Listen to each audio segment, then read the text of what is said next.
கர்த்தருடைய நாமம் மகிமைப்படுவதாக. இன்றைக்கு தேவன் நமக்கு கொடுக்கிற வேத வசனம், அநாதி சிநேகத்தால் உன்னை சிநேகித்தேன், ஆதலால் காருண்யத்தால் உன்னை இழுத்துக் கொள்ளுகிறேன். எரேமியா 31:3. நம்முடைய ஆண்டவருடைய அன்பு அளவிட முடியாதது. இஸ்ரவேல் ஜனங்கள் பாபிலோனில் 70 வருட அடிமைத்தனத்தில் அவருடைய அன்பு நம்மேல் குறைந்து விட்டது, நம்மை கைவிட்டு விட்டார் என்று அவருடைய அன்பை குறித்து சந்தேகமடைந்தனர். இஸ்ரவேலரை பாவத்து நிமித்தம் எமைப்பொழுது கைவிட்டாரே தவிர, புலம்பல் 3:13 மற்றும் நியாயாதிபதிகள் 2:18 படி நம்முடைய ஆண்டவர் மனப்பூர்வமாய் சஞ்சலப்படுத்துகிறவர் அல்ல. தீமை செய்த மனிதர்களை தண்டித்தது நிமித்தம் அவரும் மனஸ்தாபப்படுகிறவர். ஒரு அப்பாவி போல தன் மகனை அடித்து தனிமையில் தான் அதை நினைத்து அழுவது போல அழுகிறவர். இஸ்ரவேலை பார்த்து, என்னுடைய அன்பு அநாதி அன்பு, நித்திய அன்பு, முடிவில்லாத அன்பு, அந்த அன்பு என்றும் மாறாது. இஸ்ரவேலே, உன்னை இன்னும் நேசிக்கிறேன் என்பதாயும், என்னுடைய கைவிடாத தயவினால் காருண்யத்தால் என்னிடம் சேர்த்துக் கொள்வேன் என்பதாயும் அவருடைய அன்பை வெளிப்படுத்துகிறார். இன்னும் கூட ஏசாயா 41:8 படி, என் சிநேகிதனான ஆபிரகாமின் சந்ததி என்று ஆபிரகாமை நேசித்த அந்த நேசம் இன்னும் மாறவில்லை என்கிறார். அவருடைய அன்பின் உச்சம் சிலுவை.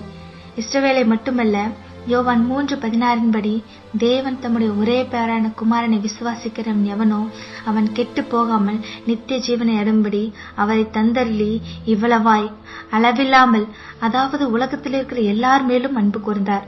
என்னே அன்பு! உலகத்தில் அன்பு வைத்து தன் குமாரனை சிலுவையில் பாடுகளுக்கு உட்படுத்தினார். அவரிலே நாம் எல்லாரும் மீட்கப்பட்டிருக்கிறோம். இன்னும் உலகத்தை நேசிக்கிறார், பாவத்தை வெறுக்கிறார், பாவியை நேசிக்கிறார். அவர் இன்றைக்கும் உங்களை அளவில்லாமல் நேசிக்கிறார்.